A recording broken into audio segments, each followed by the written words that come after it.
Is it just me, or does it feel a little bit cold? A little bit icy? Is that just me? It feels a little bit icy in here, a little bit cold. Hey Siri, what's the weather in New York? It's currently clear and 19 degrees in Newark, New York. Okay, that's enough. 19 degrees, so it is a little bit cold in New York, actually, for America. For New York, I'm pretty sure that's not too bad, but yeah, for me at least, it feels a little bit cold. I gotta put a jumper on. A little bit icy in here, sorry. Bear with me just for a second. Oh. Yep.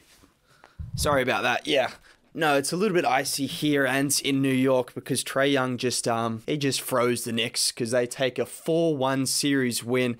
It's a bit dusty as well, but they did avoid the sweep. It feels like a series that should have been a sweep because the Hawks dominated from start to finish. A couple of close games, but in general, the Atlanta Hawks were far too good. And for a series that I thought was going to be entertaining, which it was because there was some atmosphere, there was some back and forth between the players and the fans, obviously, it ended up being pretty convincing. I thought the Hawks were going to win in 6. They won in 5.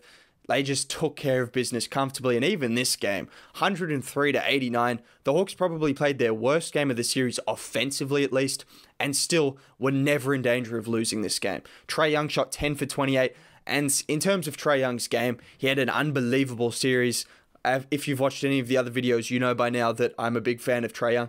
I don't think he had the best game today. There was a little bit of hero ball. I think he was trying to serve it up to the Madison Square Garden fans. I think that's pretty much what it was. He was trying to pretty much just shush them in their face. He was trying to drop 40 in the arena because, I mean, they'd spat on him, so you can't really blame him. And the Hawks were never in danger, so it didn't really affect the game. But going forward, I like to see Trae being more of a distributor rather than someone taking all of those shots, because by the end of the game, he was the only one taking the possession. He was the only one controlling the offense, and it was just running through him. It didn't matter because the Hawks won, but just in general going forward against the 76ers, when you come up against the likes of Ben Simmons, Tobias Harris, Joel Embiid, you're going to need Trae to go back to his facilitation mode, and that's what he did for most of the series, which is what we're going to focus on, because in general, a 4-1 series win, comfortable. Oh, by the way, if you could drop a like on the video, I know I forgot to say this at the start, but I make content like this every single day. If you're new to the channel, subscribing to the channel is great as well. It would be nice. It's free. It's appreciated, but that would be cool. Liking the video just helps it out a ton.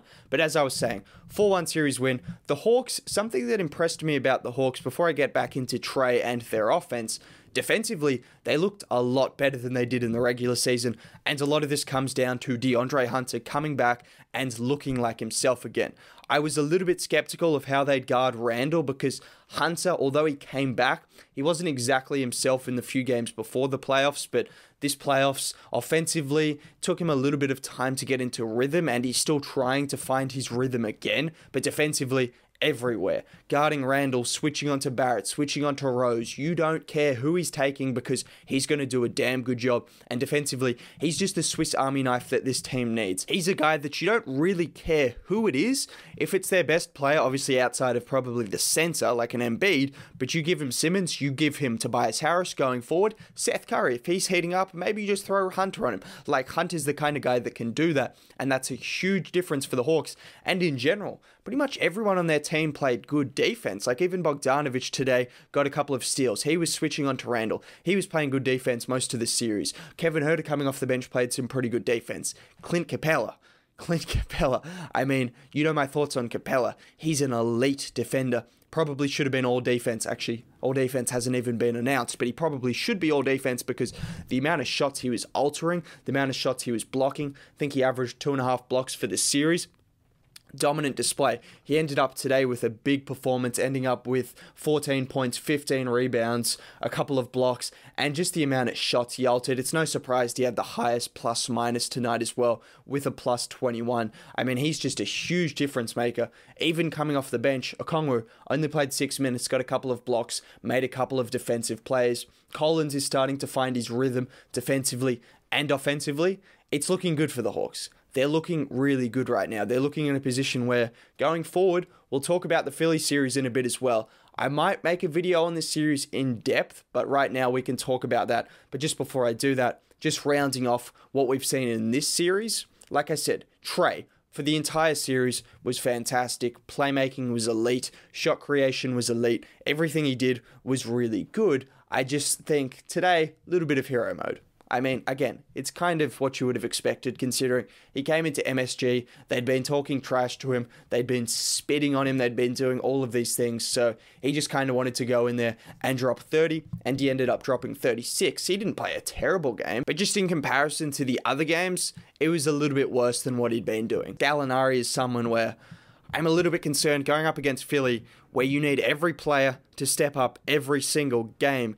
Gallinari, I tweeted about this, follow me on Twitter if you want, but I tweeted about this. Gallinari is either the worst player on the floor, the worst player to ever play basketball, or he's pretty solid, a pretty solid contributor. There's really no in between. And I looked at his numbers. It was bad game, okay game, good game, terrible game. Like, that's kind of how he goes. But against Philly, you could get away with that against New York. You can go over 7. You can play bad defense. You can look average out there. You can score 1 point in 18 minutes like he did against the Knicks today. You can do that against New York because they have no offense and the Hawks were able to clamp them up. You go up against a team like Philadelphia. Gallinari comes in. If he shoots 0 of 3 the first 5 minutes, you might need to take him out.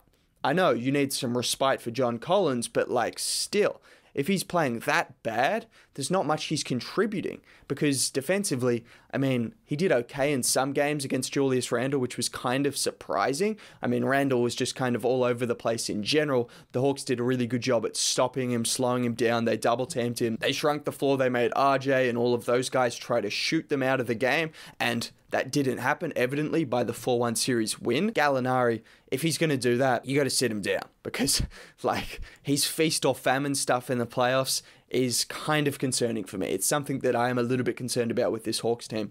And let's just talk about the series going forward. Again, might do an in-depth kind of thing on this, but just while we're here, let's talk about the Hawks versus the 76ers, because that is now the series that'll be in action. And I know everyone's talking about the Nets versus Bucks because those are the two heavyweights, and most people think the 76ers will probably take care of Atlanta, at least prior to this series. Whenever I heard people talking about the 76ers and a potential matchup with the Hawks or even the Knicks, people were saying 4 or 5 games. And, well, maybe that could be the case because we never really know, but all I'm saying is I don't mind how the Hawks match up with them. I think Capella is someone that, again, he's fantastic defensively against Embiid. Embiid's an unstoppable force. He's also injured, which is something to monitor because if Embiid misses 1 or 2 games, the Hawks could easily take a 2-0 series lead. And then from there, you've got momentum, you've got home crowd, you've got these things. So if Embiid misses the first 2 games, watch out. Maybe they take it 1-1 and then move to Atlanta and take it 2-2, and then all of a sudden it's anyone's series. But we're not going to assume that Embiid's missing. We're going to assume that he's playing. And just looking at that matchup, Capella, and just looking at what they did in terms of doubling and shrinking the floor and making players beat you, 76ers do have some better shooters in terms of Harris and Curry, which does make it a little bit harder to do, so they're going to have to monitor those things. You can't just shrink the floor and double team Embiid and trap him every possession and let Curry and Korkmaz and whoever else, Harris, beat you, because they will actually beat you, unlike RJ and all of the players on the Knicks, which is a little bit of a concern. But in general, they've shown an ability in this first series to disrupt star players that had given them trouble in the past, and maybe they can do the same with Embiid. I'd expect guys like Hunter, Collins, all of these guys to get in his face, with Capella being the primary defender. And in general, looking at other matchups, you've got Hunter, as I said, versatile. He can go to Simmons. He can go to Harris. He can go to Curry. Like, who really cares? He can go to anyone, and he's going to do a pretty good job. So I like that. Collins, the same. He'll probably go to one of Harris or Simmons. I'd imagine Collins goes to Harris and Hunter goes to Simmons. And Capella goes to Embiid. That seems like the most logical thing. And then Bogdanovic will probably go to Seth Curry, or Trae Young will go to Seth Curry, and then Bogdanovic to Danny Green. However it's going to work out, that's going to be something along the lines. And like I said, I think in general, those matchups are pretty good. The 76ers probably have a little bit more creation in terms of there's a very heavy reliance on Young to create for others. In terms of Bogdanovic can create his own shot, but it's not the most consistent. You like him coming off screens, coming off the ball. Hunter, he's improving it and he's getting there, but he's not someone in the second round of the playoffs against the likes of Harris and those guys that you trust to create his own shot consistently. Collins, again, he's shown more over the last couple of games and he looks more like himself recently. Again, not quite the same as the Harris and the Simmonses and the Embiids of the world in terms of their ability to create shots for themselves and for others. So in terms of shot creation, a lot's going to be on the shoulders of Young, and, well, he's going to be defended by probably Simmons, Tybal, Green, all of these guys. So he's going to have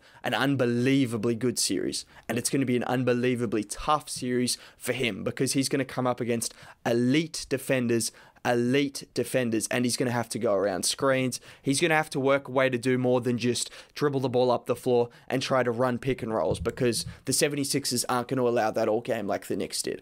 I'll just give you that much information. The 76ers aren't going to make it as easy as the Knicks did in terms of allowing Trae to get to his spots. I think Trae's still good enough and crafty enough that he will get to his spots and he will have good games. But when you've got Simmons and Tybal and Green chasing you around screens, and then Embiid is the center who can come up and drop back, it's a different equation to what you faced with the Knicks. I think I was impressed with what the bench had to offer. I also like how McMillan adjusted his rotations in the second half of the series. After that game too, the only loss of the series in which Trae sat for too long, Bogdanovic sat for too long, decided to adjust those minutes. Now Bogdanovic and Trae are sitting for different minutes. You've got Lou coming off the bench for about 10 minutes a game. He can create his own shot. He can just run the ball up the floor. Kevin Huerter's a solid guy coming off the bench. He can create his own shot. Good spacer. And then you've just got a couple of defensive guys like Okongwu and Hill who will come in and provide a little different look. That's kind of what I'm expecting from the Hawks going forward. And I think it's going to be an interesting series. On paper, yes, Philly have more talent. Like, they're a very talented team. But when you factor in Embiid's injury, I quite like the matchups the Hawks have. I think they match up pretty well with the 76ers.